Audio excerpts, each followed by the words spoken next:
संगठन पीआरएमएस है। पीआरएमएस ने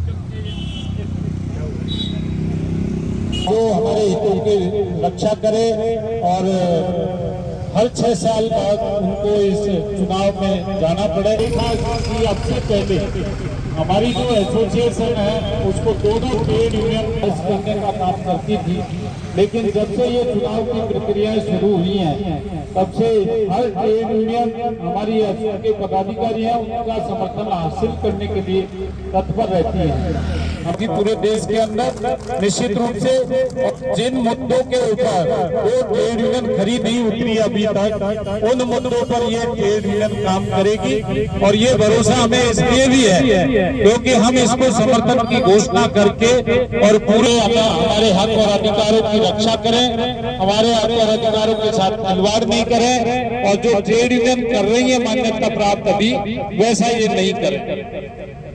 ऐसा यदि ये करेंगे तो 6 साल बाद हमारे पास में उन्हें ऐसा अवसर प्राप्त होगा कि हम लोग इनको भी सत्ता से बाहर भागने की स्थिति में होंगे। इसलिए मैं ये कह रहा हूँ कि रेल में ट्रेड यूनियन की मान्यता के लिए चुनाव होने जा रहे हैं और वो 4, 5 और 6 दिसंबर को हैं पूरे देश के अंदर। और 2006 से पहले जो ट्रेड यूनियन चली आ रही थी उनके कोई चुनाव नहीं होते थे। बीआरएमएस के द्वारा न्यायिक प्रक्रिया न्यायालय के माध्यम से ऐसे आदेश करवाए गए कि अब रेल के अंदर जिस ट्रेड यूनियन को 35% या उससे ज़्यादा वोट मिलेगा उसको मान्यता दी जाएगी और बाकी को नहीं दी जाएगी। तो 2006 में पहला चुनाव हुआ, उसमें हमारी एसओ ने एक ट्रेड यूनियन को समर्थन किया और हमारे समर्थन से वो सत्ता में आई। और 2013 में भी जिसको हमने समर्थन किया वो सत्ता में आई। अभी 11 बरस बाद ये चुनाव हो रहे हैं। ये बात बड़ी महत्वपूर्ण है कि 2014 से केंद्र में जो सरकार चल रही है, मतलब तीसरा टर्म उसका है, उस टर्म के अंदर पहली बार ये चुनाव हो रहे हैं।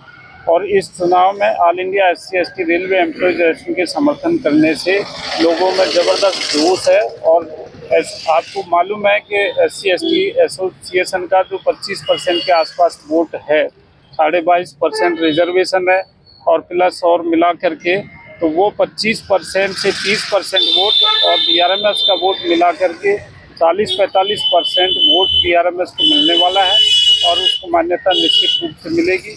हम ये चाहते हैं कि रेलवे के अंदर बदलाव हो और जो पुरानी ट्रेड यूनियन है जो निष्क्रिय हो गई हैं और जो अपने निजी स्वार्थों के लिए काम कर रही हैं, कर्मचारी हितों के साथ खिलवाड़ कर रही हैं, उनको उखाड़ के फेंकने का वक्त आ गया है।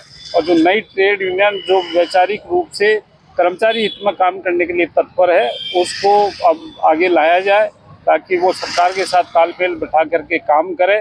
और इस कड़ी में अब लोग आगे आ रहे हैं। मानना है हमारा कि निश्चित रूप से मान्यता मिलेगी उत्तर पश्चिम रेलवे में भी और अन्य जगह भी। अगर आपकी यूनियन को मान्यता मिलती है तो जिस प्रकार से रेल कर्मचारियों की मांगे हैं, मुख्यतः ओपीएस की अगर बात करें तो क्या संभावनाएं जताई जा सकती है? ओपीएस के मसले में आपने देखा होगा कि जब ओपीएस छोड़ के एनपीएस लागू हुआ था तो उस पर दोनों जो ट्रेड यूनियन है इन्होंने एग्रीमेंट किया था, इनके हस्ताक्षर से एनपीएस लागू हुआ। लेकिन जब कर्मचारियों को ये समझ में आया कि एनपीएस कर्मचारियों के हितों के खिलाफ है तो उन्होंने विरोध किया और उनके विरोध के कारण इनको दिखावे में विरोध करना पड़ा।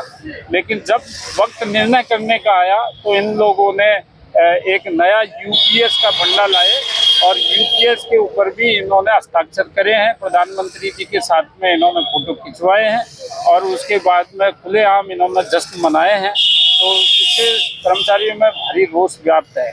और जो हमारा बीआरएमएस संगठन है वो ओपीएस के पक्ष में है और चाहे सरकार किसी की भी हो, चाहे बीजेपी की हो चाहे कांग्रेस की हो, कर्मचारी हितों के लिए सड़क पर लड़ने के लिए तैयार है और हमारी लड़ाई ओपीएस के लिए जारी रहेगी। ये बात हमने सरकार के पास पहले भी पहुंचाई है और अभी भी पहुंचाई है। और मुख्य जो एजेंडा है इस चुनाव के अंदर वो ओपीएस लाने का मुद्दा है और इसके लिए हम लोग लड़ेंगे। रेल को बचाने के लिए लड़ेंगे, देश को बचाने के लिए लड़ेंगे, ओपीएस को बचाने के लिए लड़ेंगे, कर्मचारियों के जो हित है उनको बचाने के लिए लड़ेंगे।